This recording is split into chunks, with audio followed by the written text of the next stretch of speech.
नमस्कार दोस्तों, गार्गी क्लासेस पर आपका स्वागत है।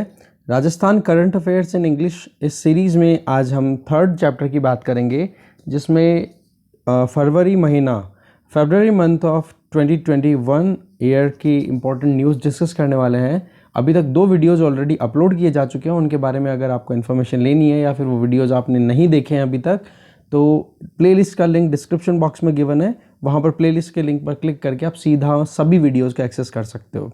इसके अलावा स्टैटिक पोर्शन भी ऑलरेडी अपलोडेड है, चाहे वो राजस्थान ज्योग्राफी हो, हिस्ट्री हो, राजस्थान आर्ट एंड कल्चर हो, राजस्थान का पॉलिटिकल एंड एडमिनिस्ट्रेटिव सेटअप हो, या फिर world geography according to RAS mains की बात करें तो ये सारे अपलोडेड हैं आपके लिए और आप देख सकते हो सभी इंग्लिश में। और इनका लिंक सारी प्लेलिस्ट का डिस्क्रिप्शन बॉक्स में गिवन है, या फिर आप प्लेलिस्ट सेक्शन में जाके भी देख सकते हो। और साथ में एक और चीज़, अगर आपको PDF में ये सारा कंटेंट चाहिए हो तो आप आराम से परचेज कर सकते हो, और उसके लिए आपको टेलीग्राम चैनल ज्वाइन करना पड़ेगा, जिसका लिंक डिस्क्रिप्शन बॉक्स में गिवन है।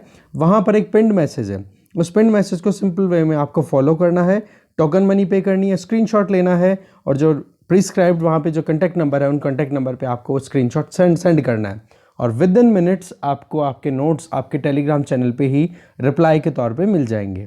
ओके, तो ये इन्फॉर्मेशन थी हमारे जो गार्गी क्लासेस पे ऑलरेडी चल रहे हैं, राजस्थान स्पेसिफिक जो कंटेंट हमारे पास में अवेलेबल है उससे रिलेटेड। अब चलते हैं हमारे करंट अफेयर वाले कंटेंट पे। फर्स्ट जो इंपॉर्टेंट टॉपिक है दैट इज 14 टॉपिक तक हम ऑलरेडी कवर कर चुके हैं प्रीवियस जो भी वीडियोस हैं हमारे 2। आज हम बात करेंगे टॉपिक नंबर 15 से आगे। देखो, लंदन में 3 अक्टूबर 2021 को होने वाली मैराथन रेस में इंडिया को रिप्रेजेंट करने के लिए कौन जा रहा है? तो बेसिकली राजस्थान स्टेट के एक रनर हैं जिनका नाम है गोवर्धन लाल मीणा, वो रिप्रेजेंट करेंगे इंडिया को वहाँ पर। तो ये इंपॉर्टेंट पर्सनैलिटीज़ वाला जो टॉपिक है ना, उसके अंडर में आप ये कंटेंट देख सकते हो। ठीक है, जो मैराथन रेस होगी लंदन में 3 अक्टूबर 2021 को, तो इंडिया को रिप्रेजेंट करने के लिए राजस्थान के रनर जाएंगे जिनको चूज़ किया गया है। उनका नाम है गोवर्धन लाल मीणा। सीधा नाम है, स्ट्रेट फॉरवर्ड, कुछ दिमाग लगाने की ज़रूरत है नहीं। फिर उसके बाद में नेक्स्ट टॉपिक है दैट इज़ कि जो अभी रिसेंटली बजट सेशन शुरू हुआ 2021-22 के लिए, जो कि 15th स्टेट लेजिस्लेटिव असेंबली अभी चल रही है। Ashok Gehlot state legislative assembly मतलब विधानसभा के लीडर हैं, जो कि चीफ मिनिस्टर भी हैं राजस्थान के। तो आप देखोगे ये स्टार्ट हुआ था बजट सेशन राजस्थान का 10 फरवरी 2021 को। आप देखोगे इसका जब भी कोई बजट सेशन स्टार्ट होता है तो वहाँ पर जो पहला स्पीच होता है ना, इनॉग्रल स्पीच, वो गवर्नर देते हैं। अगर वो स्टेट की बात करें, विधानसभा की अगर बात करें, तो अभी राजस्थान के गवर्नर हैं श्री कलराज मिश्र, तो उन्होंने अपना इनॉग्रल स्पीच दिया बजट सेशन को स्टार्ट करते टाइम पे। तो इस बजट सेशन में कुछ इंपॉर्टेंट चीज़ जो उन्होंने की अब की बार, वो थी कि पहली बार उन्होंने बजट सेशन के इनॉग्रल स्पीच में एक तो कॉन्स्टिट्यूशन की प्रीएम्बल और साथ में फंडामेंटल ड्यूटीज़, इनके बारे में उन्होंने मेंशन किया। आप देखोगे कॉन्स्टिट्यूशन की प्रीएम्बल को हमारे कॉन्स्टिट्यूशन की आत्मा भी बोला जाता है, सोल ऑफ द कॉन्स्टिट्यूशन भी बोला जाता है। और प्रीएम्बल बन के तैयार हो गई थी 26 नवंबर 1949 को, और ये बनने की जो शुरुआत थी ना प्रीएम्बल की प्रस्तावना, ये बेसिकली 13 दिसंबर 1946 को जब जवाहरलाल नेहरू ने अपनी तरफ से ऑब्जेक्टिव रेजोल्यूशन एक तरीके से इंट्रोड्यूस किया था कॉन्स्टिट्यूएंट असेंबली में, तो उसी प्रोविज़न, उस ऑब्जेक्टिव रेजोल्यूशन के बेसिस पे ही ये प्रीएम्बल बनना शुरू हुई थी। आप देखोगे ये बनना शुरू होने के बाद में कंप्लीट हो गई थी कब? 26 नवंबर 1949 को। मतलब ये बेसिकली प्रीएम्बल नहीं, हमारा कॉन्स्टिट्यूशन बन के तैयार हो गया था, राइट। जिससे कि आप प्रीएम्बल का अगर स्टेटमेंट पढ़ते हो NCERT या कोई भी बुक के आगे पीछे लिखा हुआ मिलता है ना, we the people of India having solemnly decided, ये सारा का सारा, तो लास्ट की लाइन क्या है कि किस टाइम पे हमने adopt enact and give this constitution to ourselves on the date of 26 November 1949, ये लास्ट स्टेटमेंट आता है। तो उस टाइम पर हमारा कॉन्स्टिट्यूशन तैयार हो जाता है। तो बेसिकली आप देखोगे कि प्रीएम्बल बनी किसके बेसिस पे? जब ऑब्जेक्टिव रेजोल्यूशन प्रोवाइड किया गया था जवाहरलाल नेहरू के द्वारा। तो आप देखोगे प्रीएम्बल जो है ना, वो सोल ऑफ द कॉन्स्टिट्यूशन क्यों है कि जब भी आप प्रीएम्बल को पढ़ोगे तो उसमें आपको फील होगा कि हमारा कॉन्स्टिट्यूशन क्या एनविसाज करता है, क्या टारगेट्स चाहिए होंगे, राइट। उन्हीं टारगेट्स को अचीव करने के लिए कॉन्स्टिट्यूशन में डिफरेंट प्रोविजंस फॉर्मुलेट किए गए, और उन्हीं पे बेसिस डिफरेंट गवर्नमेंट्स या फिर आप कह सकते हो जो 3 पिलर है डेमोक्रेसी के वो काम करते हैं। तीनों पिलर आपको पता होने चाहिए, state legislature and judiciary and executives, ये 3 पिलर होते हैं। तो बेसिकली हमारे कॉन्स्टिट्यूशन का मेन जो थीम है वो पता पड़ता है अगर आप प्रीएम्बल को पढ़ते हो, ठीक हो। इसके अलावा जो फंडामेंटल ड्यूटीज वाला पोर्शन है that is under article 51A of Indian Constitution that was introduced in Indian Constitution on the basis of the 42nd Constitutional Amendment Act of 1976। इस टाइम पर ये फंडामेंटल ड्यूटीज ऐड की गई थी और इनको ऐड करने के लिए रिकमेंडेशन दी थी स्वर्ण सिंह कमेटी ने, ठीक है। तो ये सारी चीज़ें मैंने आपको एडिशनल में बता दी है, एडिशन में। तो आगे चलते हैं, नेक्स्ट टॉपिक आ गया, टॉपिक नंबर 17 कि अभी एक टूर्नामेंट ऑर्गेनाइज हुआ फरवरी में, ठीक है, जिसका नाम था एड्रियाटिक पर्ल टूर्नामेंट। तो एड्रियाटिक बेसिकली ये क्या है, एक ओशन है, एड्रियाटिक सी। आप अगर वर्ल्ड मैप देखते हो तो मेडिटेरेनियन सी देखते हो, मेडिटेरेनियन सी में वहीं पर आप एड्रियाटिक सी को देख पाओगे यूरोप की तरफ, राइट। तो एड्रियाटिक सी से जुड़ा हुआ कोस्टल लाइन से कनेक्टेड एक कंट्री है जिसका नाम है मोंटेनेग्रो, ठीक है। मोंटेनेग्रो की सिटी बुदवा, वहाँ पर ये टूर्नामेंट ऑर्गेनाइज हुआ था जिसका नाम था एड्रियाटिक पर्ल टूर्नामेंट। आप देखोगे यहाँ पर राजस्थान की बॉक्सर, ठीक है, मुक्केबाज बॉक्सर अरुंधति चौधरी ने गोल्ड मेडल जीता। तो अरुंधति चौधरी क्यों अभी न्यूज़ में थी, तो ये रीज़न आपको पता पड़ गया। इसके अलावा आप देखोगे इंडियन वुमेन्स टीम जो गई थी उन्होंने वहाँ पर फर्स्ट रैंक गेन की, 10 मेडल्स जीत के, जिनमें 5 तो गोल्ड्स थे और उन 5 गोल्ड मेडल में से एक gold medal Arundhati Chaudhary of Rajasthan जो कि एक बॉक्सर हैं, उन्होंने वो गोल्ड मेडल जीता। तो ये सारी चीज़ें आपको मैंने बताई कि एड्रियाटिक पर्ल टूर्नामेंट कहाँ पे हुआ। नंबर 1 मोंटेनेग्रो यूरोपियन कंट्री है, नंबर 2 हो गया। Number 3 Adriatic pearl, Adriatic ocean के नाम पे ये टूर्नामेंट का नाम है और एड्रियाटिक ओशन कहाँ पर, मेडिटेरेनियन सी के नॉर्थ में यूरोप की तरफ। यहाँ पर अरुंधति चौधरी ने बॉक्सिंग कंपटीशन में गोल्ड मेडल जीता जो कि राजस्थान की है, और वुमेन्स टीम ने जो कि इंडिया की तरफ से गई थी वो फर्स्ट रैंक गेन करने में सक्सेसफुल रही with 10 medals including 5 gold medals, okay. फिर आगे इंपॉर्टेंट पर्सनैलिटी आ जाती है, Raksha Rathore of Jaipur. Basically miss India global queen 2021 की बात करें, मिस इंडिया ग्लोबल क्वीन 2021 का जो आइकॉनिक ग्लोबल अवार्ड था वो जीता है रक्षा राठौड़ ने जो कि जयपुर की हैं। तो ये आप ध्यान रखना कि किस पॉइंट ऑफ व्यू से रक्षा राठौड़ न्यूज़ में हाईलाइटेड थी। इसके अलावा नेक्स्ट पर्सनैलिटी इंपॉर्टेंट है, he is Pradeep Mehta.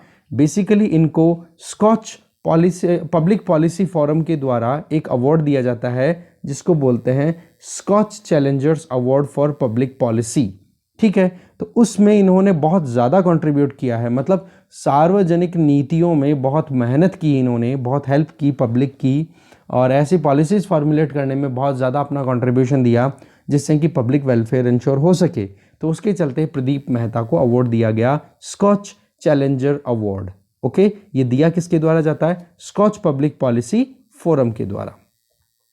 Next important topic is green agriculture project. अगर आपसे ये पूछे कि ग्रीन एग्रीकल्चर प्रोजेक्ट ये राजस्थान में कहाँ चल रहा है या इसके एम्स क्या है या इस प्रोजेक्ट को चलाने के पीछे कौन सी ऑर्गेनाइजेशंस के हाथ हैं, तो वो चीज़ें जानने के लिए हम थोड़ा सा इसको देखते हैं। देखो बेसिकली ग्रीन एग्रीकल्चर प्रोजेक्ट अभी राजस्थान के नेशनल डेजर्ट पार्क, जो आप देखते हो वेस्टर्न राजस्थान में नेशनल डेजर्ट पार्क है ना, वहाँ पर ये एक वाइल्ड लाइफ सेंचुरी है, नेशनल पार्क नहीं है, ये ध्यान रखना, गलती मत कर देना।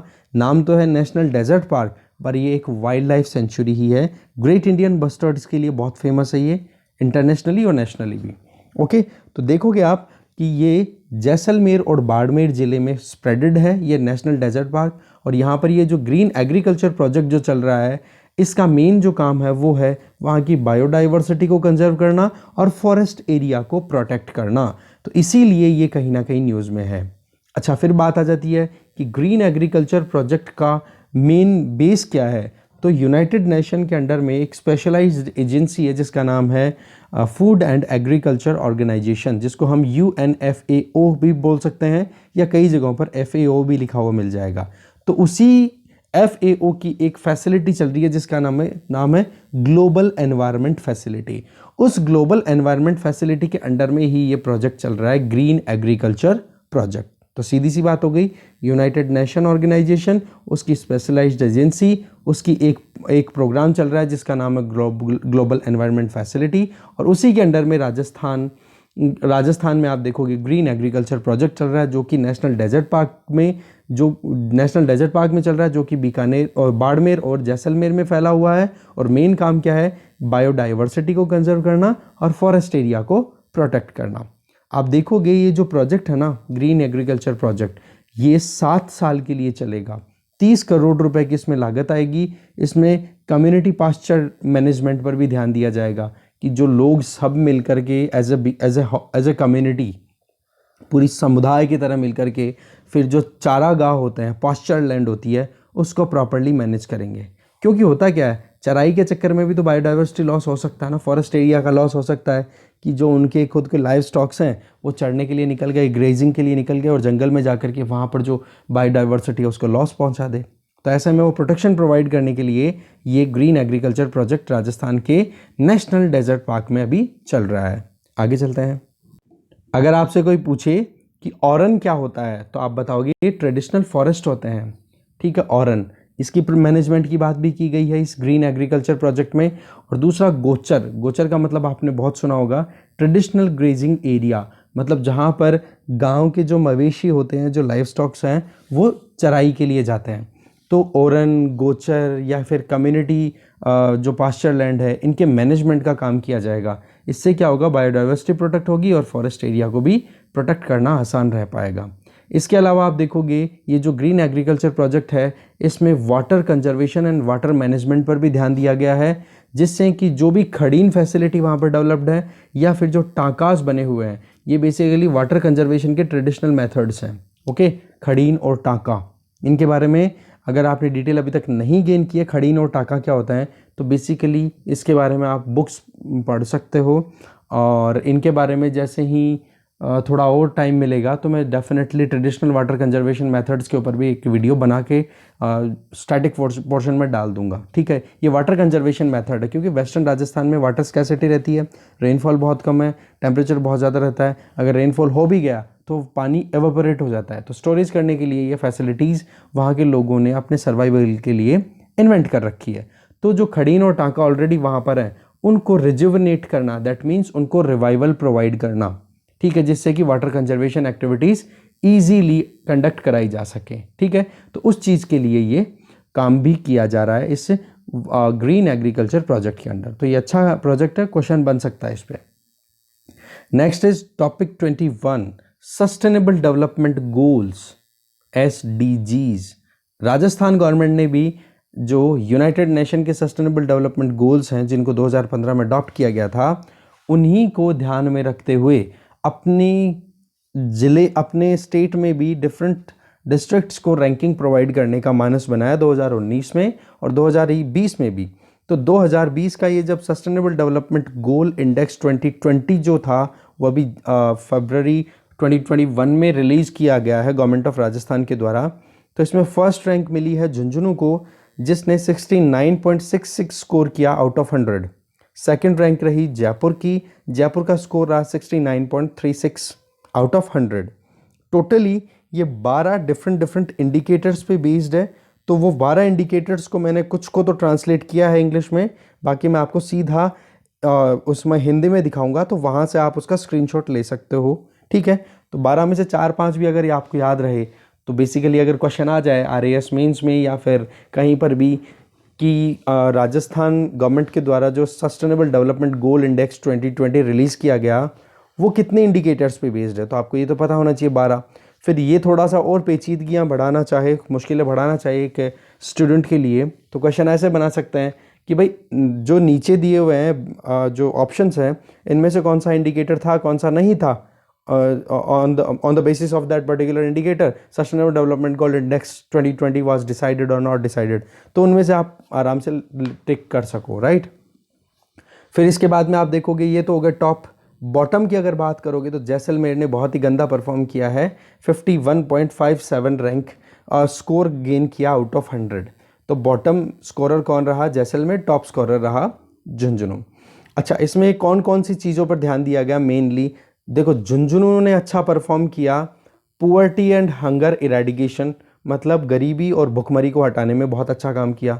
इसके अलावा जो इन्फेंट मोर्टेलिटी रेट, जो 1 साल से छोटे बच्चे होते हैं पैदा होने के बाद में, उनकी डेथ हो जानी 1000 के ऊपर, या मैटरनल मोर्टेलिटी रेट कि जब बच्चा प्रसव हो रहा है, जब मतलब डिलीवरी हो रही है, तो उस टाइम पर माता की जान जाना, 1 लाख माताओं में से कितनी माताओं की जान गई। तो इन दोनों को कंट्रोल करने में झुंझुनू ने अच्छा परफॉर्म किया। इधर पुअर्टी हंगर इरेडिकेशन में अच्छा परफॉर्म किया।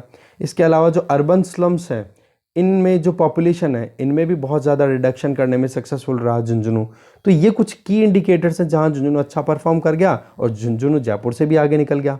इसके अलावा सस्टेनेबल डेवलपमेंट गोल्स की अगर बात करें तो ये देखो 2015 में यूनाइटेड नेशन ऑर्गेनाइजेशन में 193 कंट्रीज़ ने मिलकर के अडॉप्ट किया था कि 2030 तक हम 17 सस्टेनेबल डेवलपमेंट गोल्स को अचीव करेंगे, जिसमें 169 गोल्स डिसाइड हुए थे।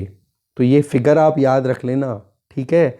और इसमें इंडिया भी एक सिग्नेटरी कंट्री था उस टाइम पे। और टारगेट कहाँ तक, कब तक अचीव करना है? 2030। और सस्टेनेबल डेवलपमेंट गोल एसडीजीज से पहले 2001 से लेके 2015 तक के टारगेट थे एमडीजीज, मिलेनियम डेवलपमेंट गोल। अब वो हो गए किसमें? एसडीजीज। और सस्टेनेबल का मतलब होता है continuous, without compromising aspiration and ambitions of the future generation. If you are doing something for your welfare and your development, that is known as sustainable development goal, without compromising future generations aspiration. ये word आप याद रखना। Sustainable का मतलब ये होता है सतत, कंटिन्यूअस। ओके, देखो राजस्थान गवर्नमेंट ने जो टारगेट फिक्स किए हैं, या फिर हम कह रहे हैं कि जो इंडिकेटर्स हैं, वो है टोटल 12 में से जो मैंने ट्रांसलेट किए वो मैं आपको दिखा रहा हूँ। बाकी आप हिंदी में मैं आपको दिखाऊंगा, स्क्रीनशॉट ले लेना उनका, ठीक है।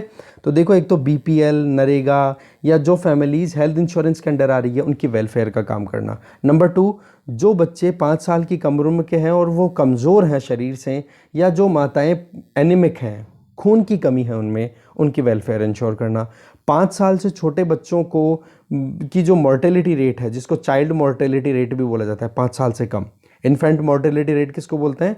1 साल से कम बच्चे, ठीक है, उम्र के, ठीक है।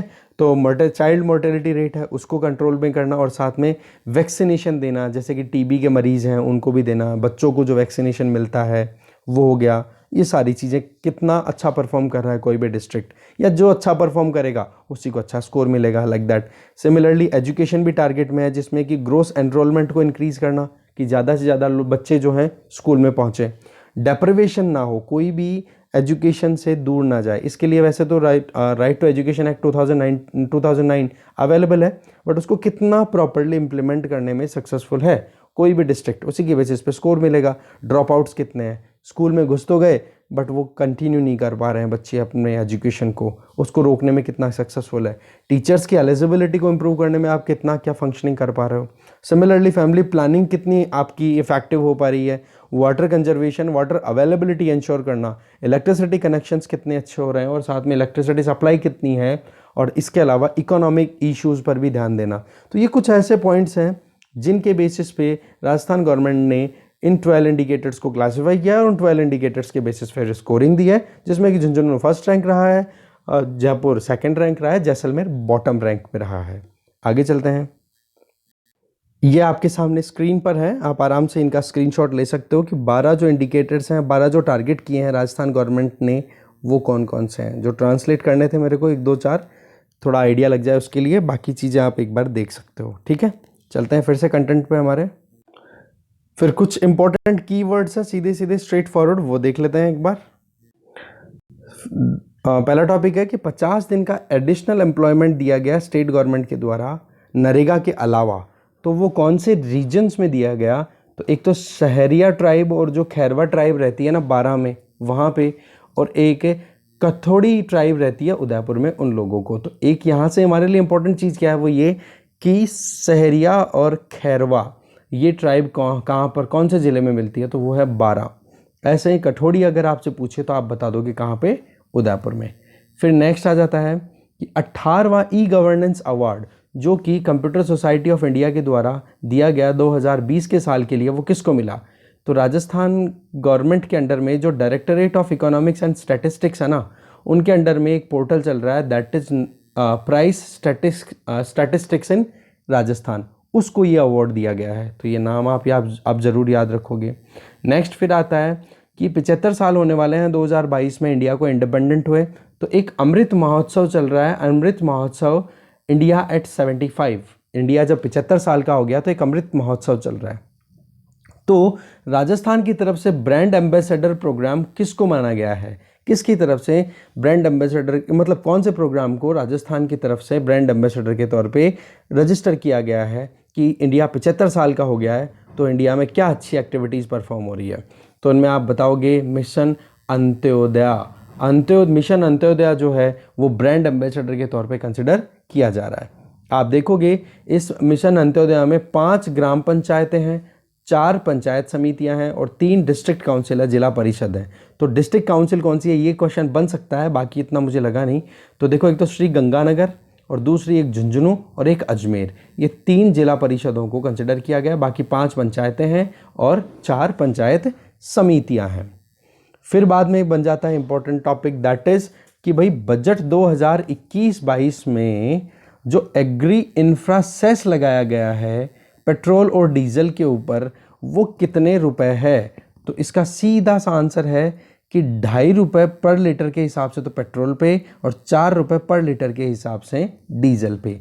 बेसिकली सेस जो होता है ना, ये आप मान के चलो कि टैक्स लगा दिया ना, टैक्स के ऊपर टैक्स लगाया जाता है और इसमें सेंट्रल गवर्नमेंट का ही हक होता है, स्टेट गवर्नमेंट का नहीं होता है। ठीक है, तो एग्रीकल्चर का नाम लेकर के सेस लगाना, ठीक है, तो ये चीज़ आप ध्यान रखें कितना लगाया गया, ये कई बार फिगर पूछ लिया जाता है। आगे चलते हैं। नेक्स्ट जो इंपॉर्टेंट चीज़ है वो बजट 2021-22 गवर्नमेंट ऑफ इंडिया, जो कि हमारी फाइनेंस मिनिस्टर निर्मला सीतारमन जी ने इंट्रोड्यूस किया था, तो उसी से रिलेटेड है। तो राजस्थान का मेंशन कहाँ कहा था, क्या क्या इंपॉर्टेंट चीज़ें राजस्थान से रेलेवेंट उन्होंने बोली, वो देख लेते हैं। सबसे पहली चीज़ जो है वो है कि इंडिया में जो पिछड़े डिस्ट्रिक्ट्स हैं, जो बैकवर्ड डिस्ट्रिक्ट्स हैं, जिनको एस्पिरेशन डिस्ट्रिक्ट बोले जाते हैं, उनके नंबर्स कितने हैं, 112। उनमें से राजस्थान में कौन कौन से डिस्ट्रिक्ट्स हैं, नाम याद रख लेना, बहुत इंपॉर्टेंट क्वेश्चन है ये। धौलपुर, बारां, जैसलमेर, करौली और सिरोही, ये 5 डिस्ट्रिक्ट्स हैं जो कि 112 बैकवर्ड डिस्ट्रिक्ट्स में से कंसिडर किए जाते हैं।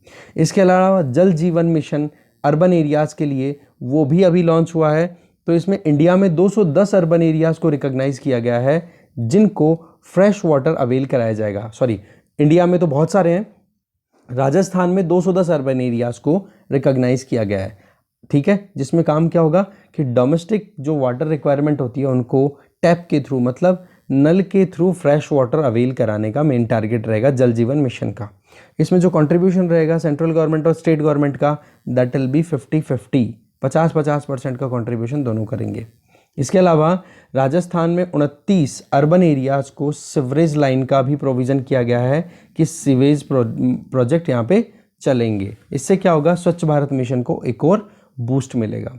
फिर बात आ जाती है भारतमाला प्रोजेक्ट की। ये project basically ministry of road transportation के अंडर चल रहा है, जिसमें क्या है कि जो भी बॉर्डर एरियाज़ के जो इम्पोर्टेंट लोकेशंस हैं या फिर जो भी कोस्टल एरियाज़ पे लोकेटेड इम्पोर्टेंट लोकेशंस हैं उनको कनेक्ट करना रोड के थ्रू। ठीक है, ये भारतमाला प्रोजेक्ट है जिससे एक्सपोर्ट हम ज़्यादा से ज़्यादा कर सकें, कनेक्टिविटी ज़्यादा से ज़्यादा आ सके। ठीक है, तो ऐसे में क्या है, भारतमाला प्रोजेक्ट के अंडर में अभी राजस्थान के थ्रू होती हुई जाने वाली 2 ग्रीन एक्सप्रेसवेज को कंसिडर किया गया है, इंक्लूड किया गया है भारतमाला प्रोजेक्ट में। तो वो कौन कौन सी है वो नाम जानना हमारे लिए इंपॉर्टेंट है। एक तो है Amritsar Jamnagar green field expressway, इसका 637 किलोमीटर का जो हिस्सा है वो राजस्थान के थ्रू होता हुआ निकलता है। जामनगर गुजरात में है, अमृतसर आपको पता है पंजाब में है। सिमिलरली दिल्ली मुंबई जो एक्सप्रेसवे है उसका भी 374 किलोमीटर का हिस्सा राजस्थान से होते हुए गुजरता है। तो ये भी अब ये दोनों की दोनों अमृतसर जामनगर और दिल्ली मुंबई एक्सप्रेसवे दोनों की दोनों भारतमाला प्रोजेक्ट में कंसिडर होने लग गई है। इसके अलावा इंपॉर्टेंट जो प्रोविजंस हैं राजस्थान स्टेट के लिए, general budget of government of India 2021-22 में एकलव्य स्कूल्स खोलने की बात की गई है ट्राइबल एरियाज़ में, और मेनली कहाँ पे, ये 3 डिस्ट्रिक्ट्स हैं, आप नाम याद रखोगे, उदयपुर, डूंगरपुर और बांसवाड़ा।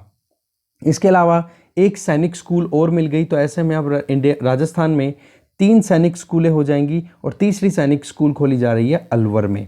अलवर के भी आप देखोगे गांव का नाम है हल्दीना और वो भी कहाँ पे मालाखेड़ा तहसील है उसमें। अलवर की मालाखेड़ा तहसील के हल्दीना विलेज में ये तीसरी सैनिक स्कूल खोली जाएगी।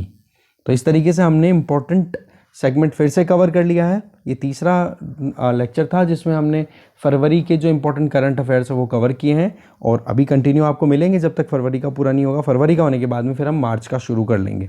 ठीक है, आप कंटिन्यू ऐसे ही फॉलो करते रहो, गार्गी क्लासेस को प्रमोट करो। नोट्स की इन्फॉर्मेशन आपको शुरू में दे ही दी है, कोई डाउट हो कमेंट कर सकते हो। ठीक है, थैंक यू वेरी मच।